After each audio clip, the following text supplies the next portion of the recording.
Welcome back to News Channel 9 at 6. Guadalcanal was a major campaign in World War II. Yeah, it was the first major offensive by the Allied forces against Japan. Tonight, News Channel 9's Josh Rowe has the story of a local man who was there and saw a lot of the fighting from the Pacific Ocean. Josh.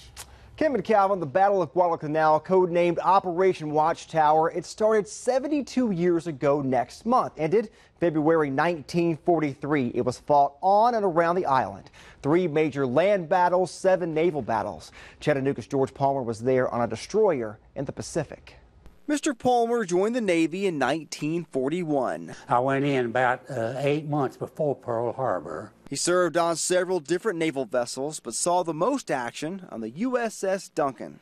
And I was the first shellman on this gun here. And just fast as I could throw that shell in, that gun was firing. Whoomp, whoomp, whoomp. October 11th, 1942. The Duncan found itself in a fight with several Japanese ships, but the next day, the Duncan was sunk. I went off on the other side into the water and was in it 12 hours before I was picked up. The Duncan was hit and was on fire when George Palmer and his fellow sailors jumped into the ocean. 50 men from that destroyer were killed.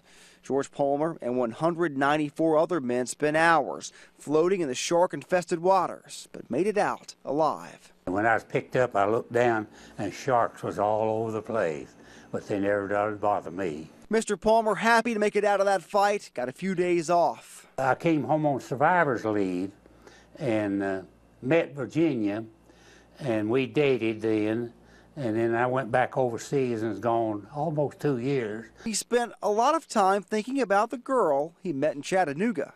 You know, a funny thing, when the moon would be out, and I was over in Italy, and I'd look up and I'd wonder, now, is she looking at that same moon as I am? George married Virginia before he got out of the Navy. They were married 59 years. She passed away 10 years ago. They raised a family together and spent the rest of their lives in Chattanooga. And of course I miss her, and but she was a pretty thing, you can see that. George now serves in the Honor Guard performing military funerals. He says he loves it. During those ceremonies, he thinks about all of those service members who didn't make it home.